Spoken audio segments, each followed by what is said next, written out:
हाल ही में जेल किए गए सुखपाल खेड़ा को लेकर कांग्रेस आज बड़ा विरोध प्रदर्शन कर रही है।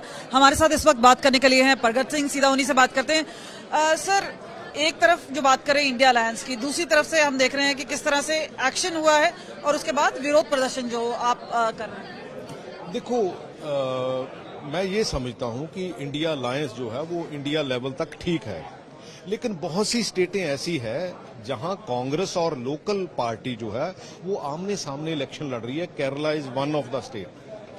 अच्छा, अगर वहां लड़ सकते तो यहां क्यों नहीं? क्योंकि भगवंत मान हमारे लिए वोट नहीं मांग सकते, हम भगवंत मान के लिए वोट नहीं मांग सकते। बड़ी सीधी सी बात है। हाँ, बिल्कुल ये अलायंस जो यहां फ्लॉप हो जाएगा और इसकी स्पेस जो है किसी और पार्टी को मिल जाएगी। सो इसलिए मेरा ख्याल है पॉलिटिकल समझदारी से भी और अदरवाइज पंजाब को ध्यान में रखते हुए और कांग्रेस को ध्यान में रखते हुए ये जरूरी है कि हम पंजाब में अलग अलग लड़ें और जो भी जिसका रिजल्ट आएगा वो मेरा ख्याल है पंजाब की और हिंदुस्तान की बेहतरी के लिए काम करेगा। सुखपाल खेड़ा को लेकर जिस तरह से मामला आगे तूल पकड़ता जा रहा है, खासतौर पे अरविंद केजरीवाल ने जिस तरह से बयान किया है, कहा है कि जब ड्रग्स के मामले हैं उसमें किसी तरह की रियायत नहीं होगी। क्या कहते हैं? नहीं होनी चाहिए, पर एमएलए को आप समन भी तो कर सकते हो। सुबह 5:30 बजे उठाना आपकी कारगुजारी के लिए कोई अच्छी संकेत नहीं है। मैं नहीं कहता, मैं मेरिट डीमेरिट में जाता ही नहीं, लेकिन इतना तो कहीं ना कहीं फर्ज बनता है कि एक इलेक्टेड रिप्रेजेंटेटिव है, उसको आप बुला के इन्वेस्टिगेट कर लो। उसमें क्या प्रॉब्लम है? क्योंकि पॉलिटिकल आदमी भाग नहीं सकता। पॉलिटिकल आदमी भाग के कहां जाएगा? ये तो प्योरली कैरेक्टर असैसिनेशन है और पंजाब में नशा पहले से कहीं ज्यादा बढ़ गया। ये आपको भी पता है और मेरे को भी पता है। सो इसलिए इस प्रॉब्लम को हमें सॉल्व, क्योंकि it is a social come administrative problem. बहुत से लोग कहते हैं, हमारे कैप्टन साहब कहते थे मैं 4 हफ्ते में बंद कर दूंगा, केजरीवाल कहता था मैं 4 महीने में बंद कर दूंगा। हो गया? नहीं हुआ ना। इसका मतलब इसकी सोशल कम एडमिनिस्ट्रेटिव रेमिफिकेशंस हैं, उसके ऊपर हमें ध्यान देना चाहिए। क्यों यूथ आप बात करें विफलता की, दूसरी बात होगी विरोध प्रदर्शन की। डीजीपी ऑफिस के घेराव की बात चल रही है, क्या करने का प्लान है? देखते हैं क्या अभी मीटिंग क्या करें, आप बता दो, हमें वो कर लेते हैं। मीडिया हमें कुछ सजेस्ट कर दे, हम वो कर लेते हैं। मीडिया को तो गला घोट दिया इन्होंने, दिल्ली वालों ने भी घोट दिया, बीजेपी वालों ने भी। ये भी वही काम करते हैं।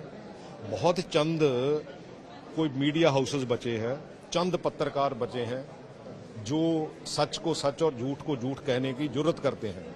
मेरा भी बहुत लंबा वास्ता है मीडिया से, लेकिन आज तक ऐसा कभी नहीं देखा था जो पिछले 10 साल में मोदी सरकार ने दिया। और यहाँ ये जो आप क्रैकडाउन की बात कर रहे हैं, दिल्ली में भी पत्रकारों के ऊपर जिस तरह से रेड्स चल रहे हैं, आपने सुना होगा उसके बारे में, क्या कहना है उसका? देखो, अगर ये बहुत कुछ अच्छा कर रहे हैं तो फिर मीडिया को दिखाने दें, उसमें क्या प्रॉब्लम?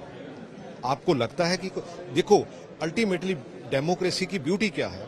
पॉलिटिशियन अपना काम करे, ब्यूरोक्रेट अपना काम करे, और दोनों ठीक नहीं करते तो जुडिशियल इंटरवीन करे, और जो तीनों की कारगुजारी है उसके ऊपर मीडिया अपना कमेंट करे। यही डेमोक्रेसी है ना। तो फिर इनको इतना डर क्यों है मीडिया का? इतनी इन्होंने उनको टाइट क्यों कर लिया?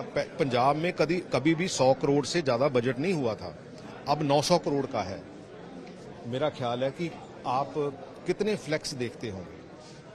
एक्चुअली कई बार ओवरडोज भी ना, कई बार अगर मीठा ज्यादा खा लो ना तो वो भी नुकसान करता है। इनको ये समझ नहीं आ रही। जो प्लेन की कंट्रोवर्सी हो रही है उसके ऊपर क्या कहना है? देखो, प्लेन तो हमारे लिए, हमारे सूबे के लिए तो चॉपर सफिशिएंट है।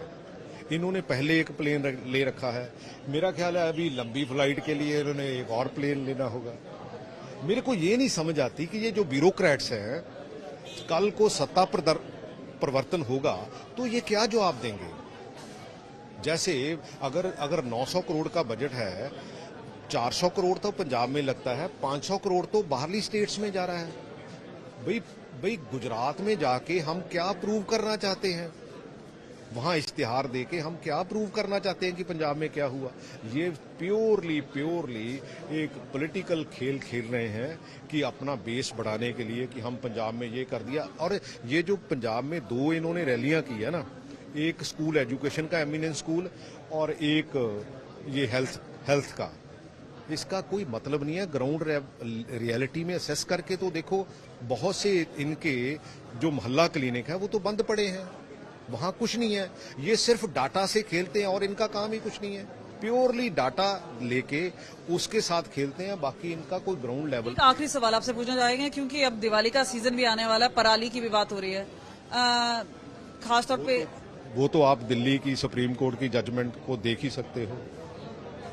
तो पंजाब का तो उसमें रोल नहीं है। अभी पता नहीं ये पंजाब के बारे में क्या कहेंगे, मेरे को तो पता नहीं, क्योंकि इनका एक्चुअली जो नेगेटिव थॉट प्रोसेस होता है ना, उसकी ये प्रॉब्लम होती है कि वो ऐसी चीजें निकाल के लाता है कि जो पिछले मेरा ख्याल 75 साल में ये देश ही ना था।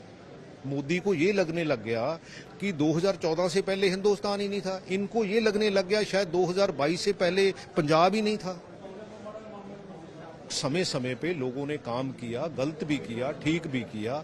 आप उससे आगे बढ़ो ना, लाइन लंबी करो, तब डेमोक्रेसी का मजा आता है कि यार वो 10% पे लेके गए थे, आप 20% पे लेके गए। पैरामीटर्स तो आपके भी पता लगने ही है ना। ये तो है नहीं, यही ब्यूरोक्रेसी जो आने वाली सरकार को सारे इनके कागज पत्र सारे देगी, वही देती है, पहले भी वही करती है।